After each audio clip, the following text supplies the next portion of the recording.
Lo primero que deben saber es que los anticonceptivos están enmarcados dentro de los derechos sexuales y reproductivos, que son derechos fundamentales, ¿ya? Entonces, acá sí me pongo un poco político, ¿ya? Denme solamente unos minutos para tratar de ponerles a ustedes en contexto sobre esto, ¿ya?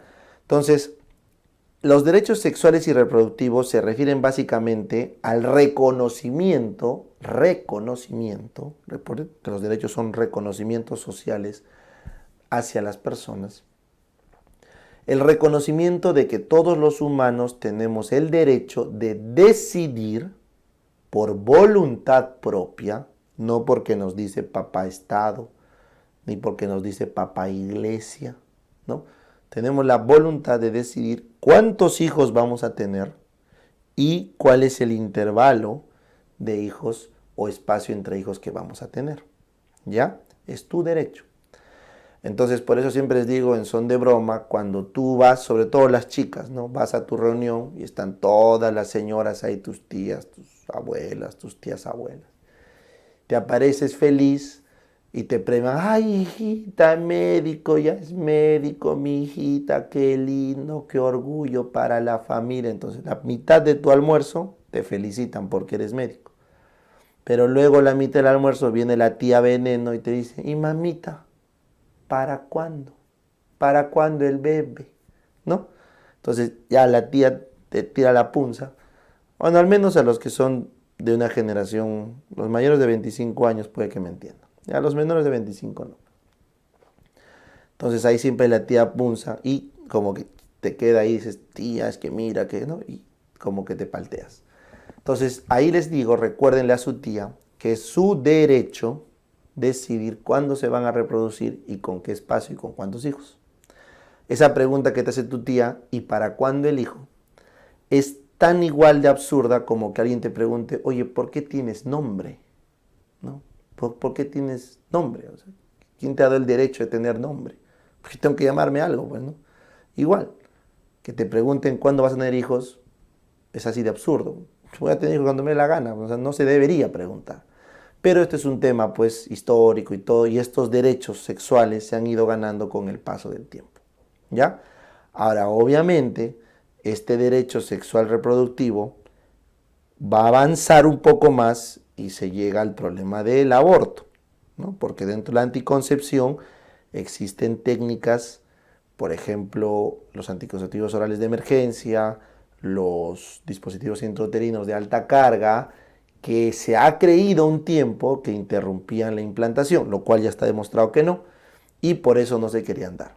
Ahora ya se dan, pero a veces lo quitan, pero a veces lo dan, y está en una pelea política por si dar o no dar anticonceptivos de emergencia. Que es abortivo, que no es abortivo, no es abortivo. ¿Ya? Por eso la mayoría de países, incluso los conservadores como el nuestro, lo dan. ¿Ya? Pero ahí ya viene otro tema, ya vas colisionando con el concepto de aborto voluntario, se llama interrupción voluntaria del embarazo, ¿no? Entonces ahí sí ya estamos en un momento en el que ni siquiera países grandes como Estados Unidos están claros respecto a ese punto, ya, o sea, hace poco la Corte Superior de Estados Unidos, la Corte Suprema de Estados Unidos ha tirado para atrás un derecho de aborto federal. Ya acá también siempre les quiero explicar, porque mucha gente no sabe, la Corte Suprema ha retirado el derecho federal de aborto, o sea, de que tú puedes ir a abortar en cualquier lugar de Estados Unidos. No ha revocado el derecho de cada estado, estatal. O sea, tú te vas a California y abortas tranquila, no pasa nada, te hacen fiesta todavía. Pero te vas de repente a Utah o a Florida o a un estado más conservador y te puedes ir presa. Entonces es un tema de los estados. Lo que la Corte Suprema ha hecho ha sido, le ha quitado la potestad federal a que te obliguen en cualquier estado a proveer servicios gratuitos de aborto. Entonces ahí ya tocamos una vena, pues, ¿no? Ya es un tema difícil, el tema del aborto, ¿no? Es un tema muy personal para las chicas, lo entiendo perfectamente, pero es un tema también muy importante, los derechos humanos, porque es otra persona, es otra vida. No, que es parte mía. Sí, pues, pero algún día va a ser independiente. Entonces la vida es un continuo, ¿no? Para tal caso también los niños serían propiedad de sus padres o de sus cuidadores, bueno. ¿Cuál es el límite?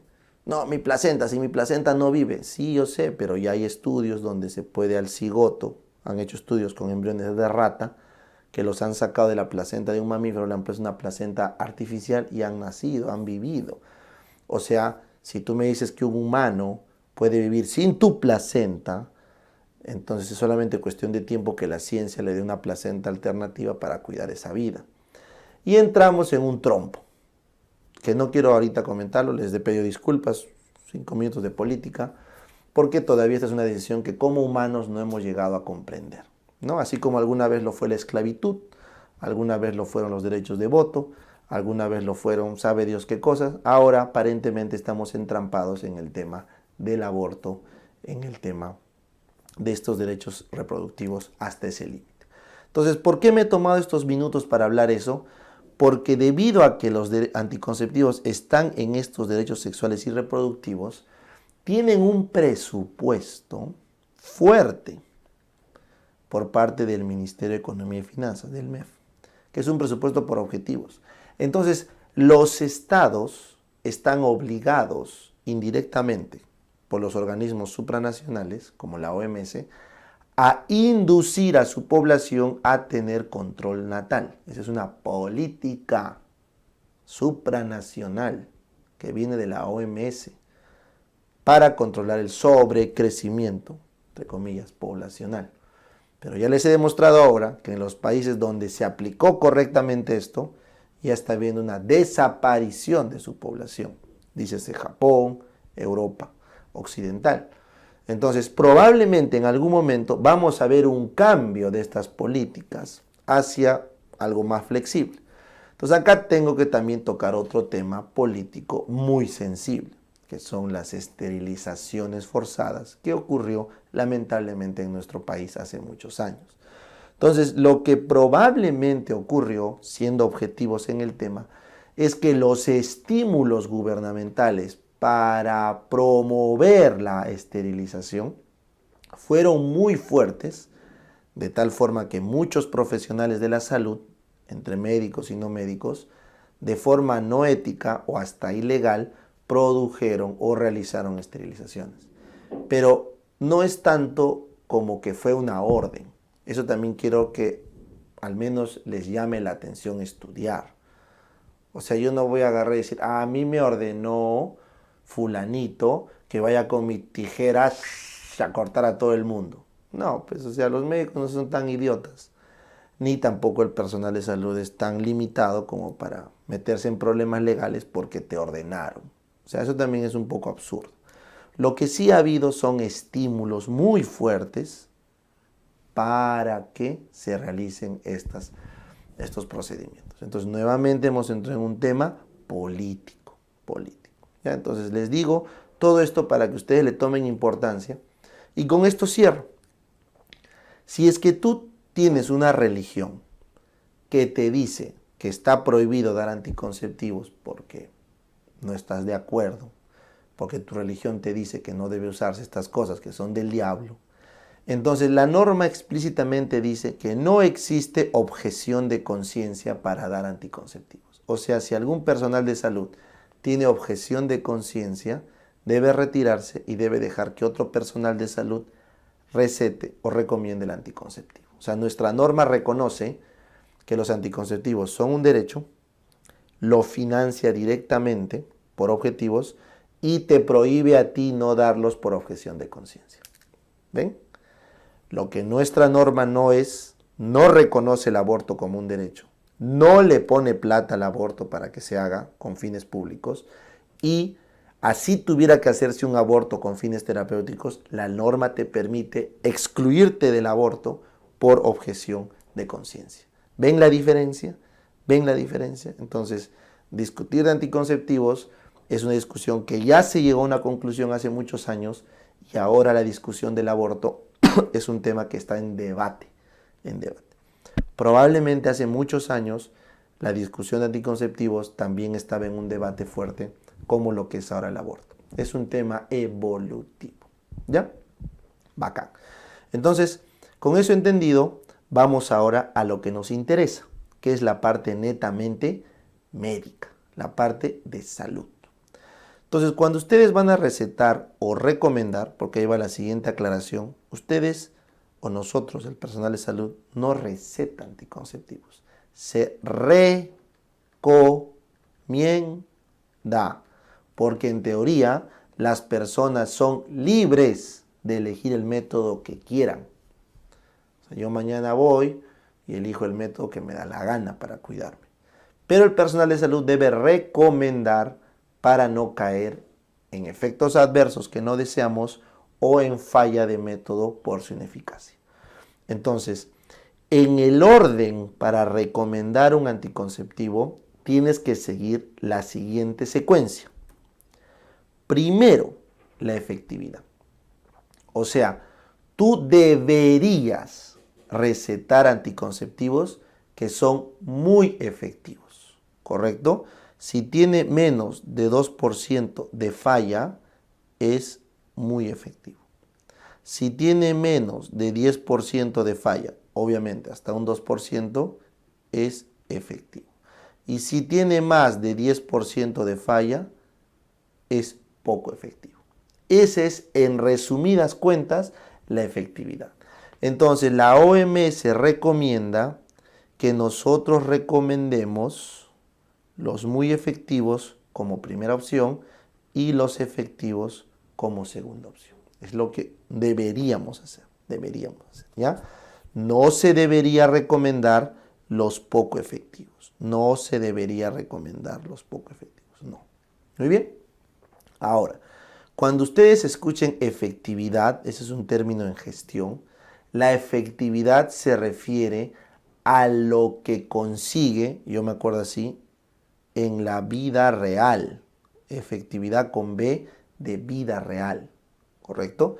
Entonces, cuando tú das un anticonceptivo en condiciones experimentales, no es lo mismo que en la vida real. Eso también tienen que tener claro.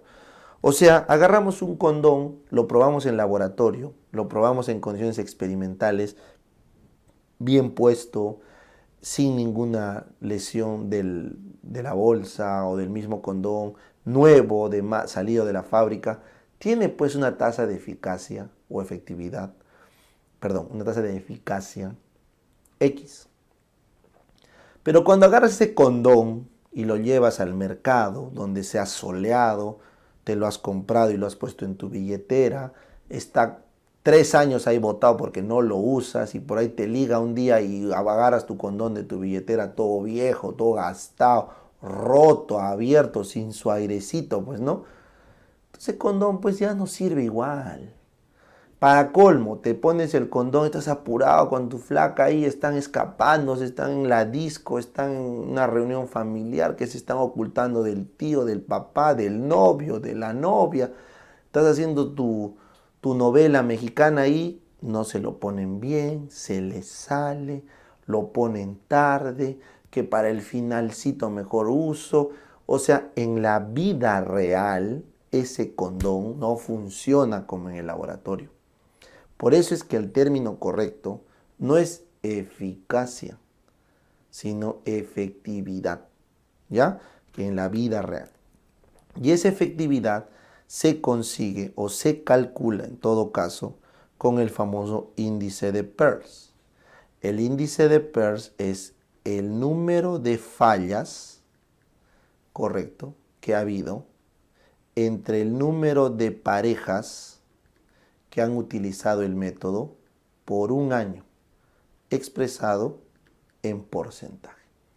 Entonces el índice de Peirce o la efectividad de un método se calcula por cuántas veces ha fallado en un número de parejas que lo ha usado por un mes, expresado en porcentaje. ¿Correcto? Entonces yo agarro 100 parejas y les doy condones, agarro 100 parejas y les doy pastillas anticonceptivas y les digo, vayan a ser felices, todo un año y regresan.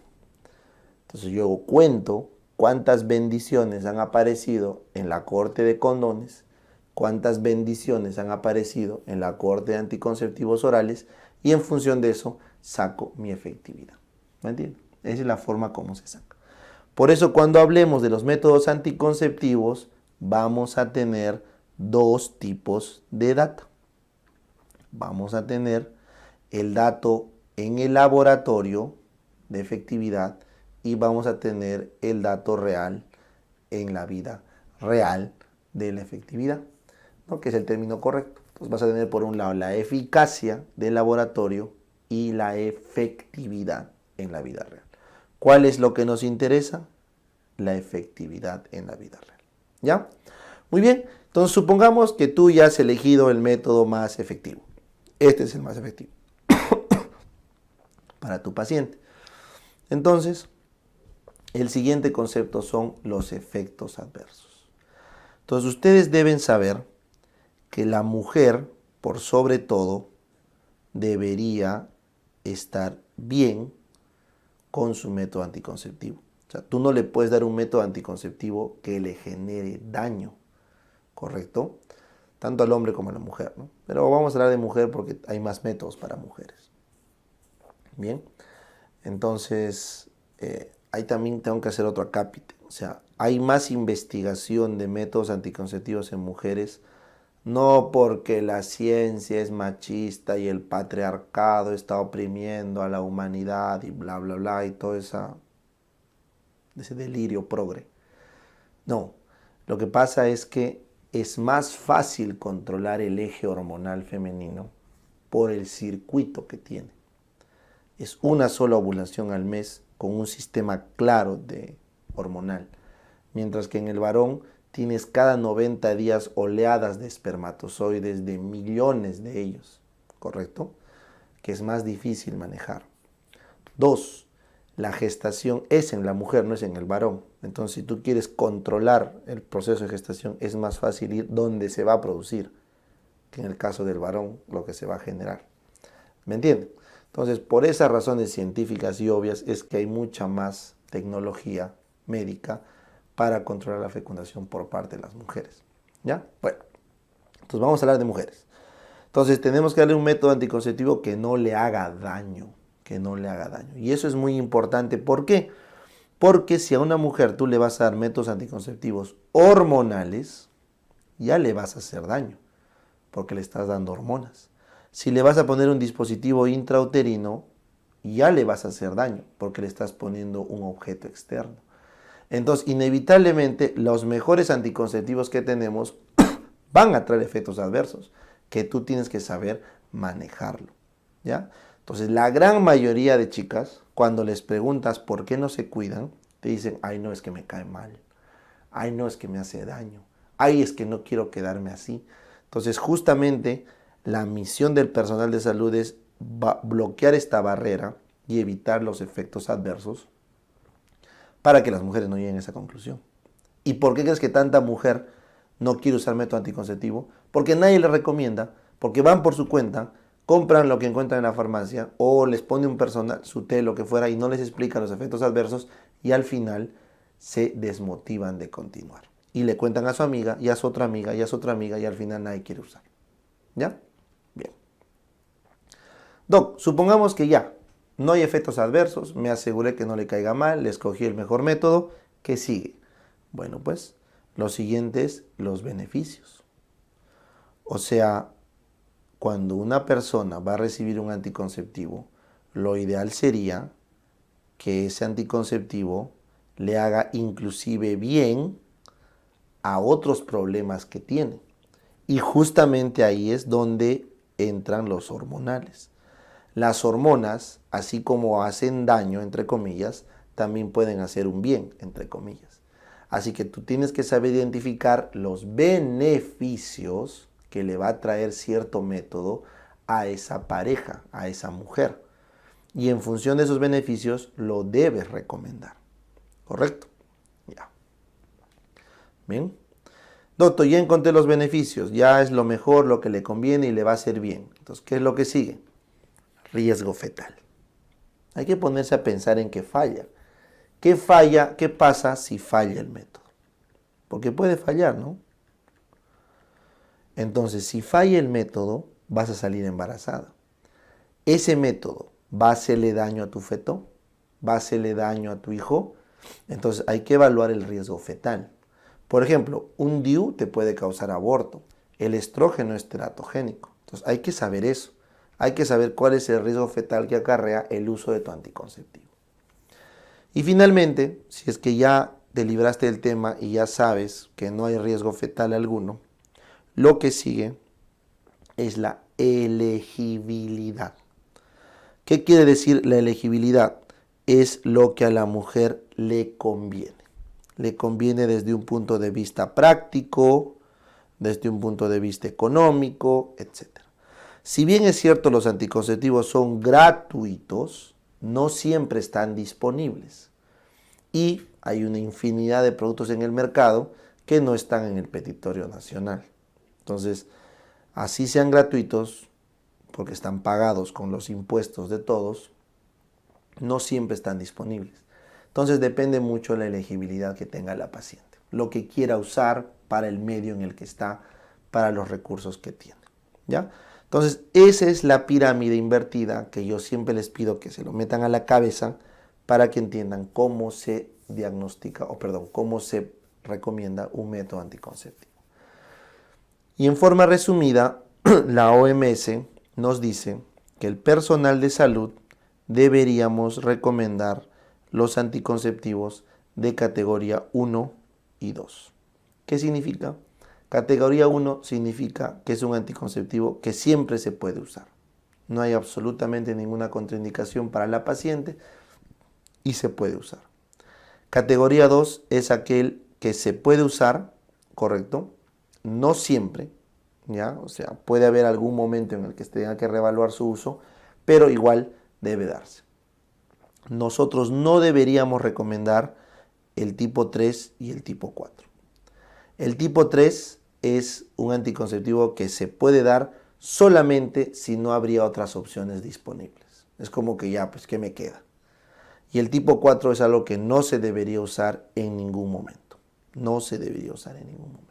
Este es bueno, ya, pues, ¿qué me queda? Entonces te voy a poner un ejemplo.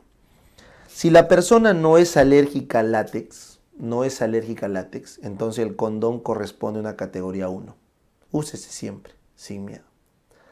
Pero si la persona es alérgica a algún policarbonato o alguna cosa, no al látex, pero alguna otra cosa similar al látex, entonces yo le pondría categoría 2, porque ya se puede usar, no hay problema, pero ya tienes ahí una observación.